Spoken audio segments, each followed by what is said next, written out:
तो बच्चों देखते हैं सेक्शन सी का 26 क्वेश्चन सीबीएसई 2025 का क्वेश्चन है। क्वेश्चन देखिए, सिंपल फॉरवर्ड है, इलेक्ट्रोमैग्नेटिक इंडक्शन के base. Two concentric circular coils of radii R1 R2। यहाँ पर कंडीशन दे रखी है जो R2 है वो R1 से बड़ा है और प्लेस्ड को एक्सियली, मतलब एक्सेस एक ही है, विद देयर सेंटर्स कोइंसाइडिंग, तो सेंटर्स भी कोइंसाइड करते हैं। If current I is pass through the outer coil, तो अगर हम बड़ी वाली कॉइल R2 से करंट I पास करते हैं तो फिर obtain the expression for the mutual inductance of the ring. तो इसमें जो म्यूचुअल इंडक्टेंस होगा उसका कितनी वैल्यू क्या होगी वो हमें निकालनी है। तो आइए बच्चों देखते हैं इसका सॉल्यूशन।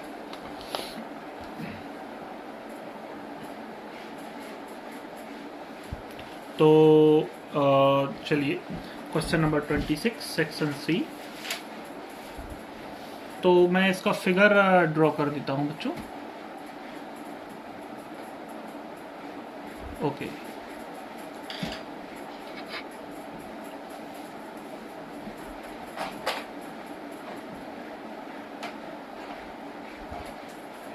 चलिए तो देखिए, कोई एक्सियली है, मतलब दोनों का एक्सिस कोइंसाइड कर रहा है। तो देखिए बच्चे, ये मान लीजिए एक रिंग बनाता हूं मैं, ये R1 रेडियस है,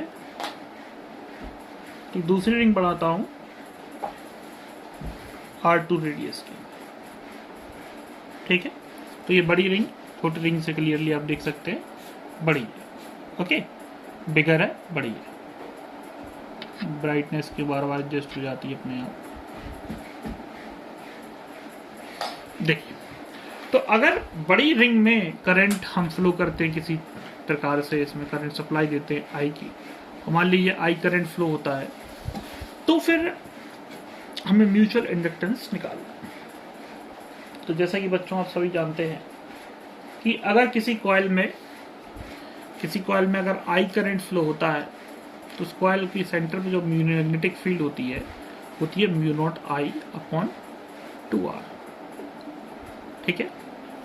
तो हम सब जानते हैं कि जो बड़ी रिंग में जो मैग्नेटिक फील्ड होगी उसका पूरा फ्लक्स R1 से गुजरेगा। तो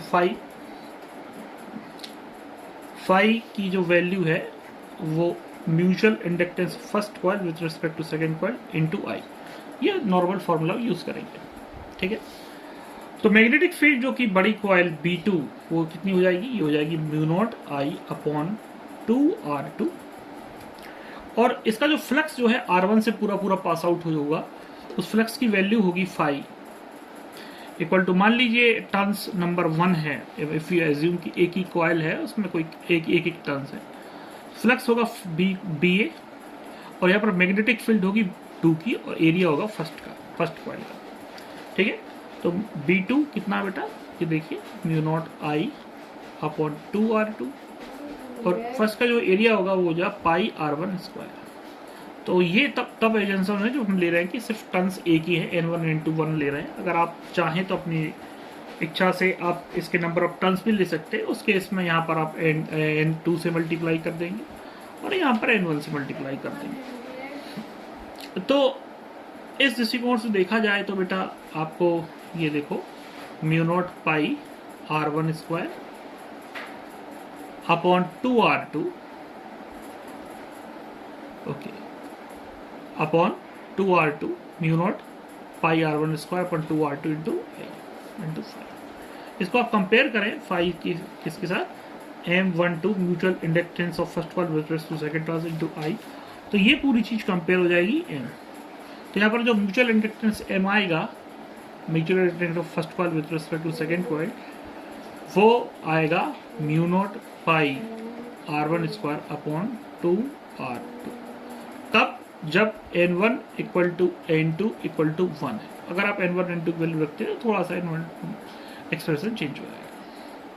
तो आई होप बच्चों ये क्वेश्चन आपको समझ में आया होगा। यदि आपको वीडियो अच्छा लगता है तो मेरे चैनल को वीडियो को लाइक करें, चैनल को सब्सक्राइब करें और शेयर करें। Thank you.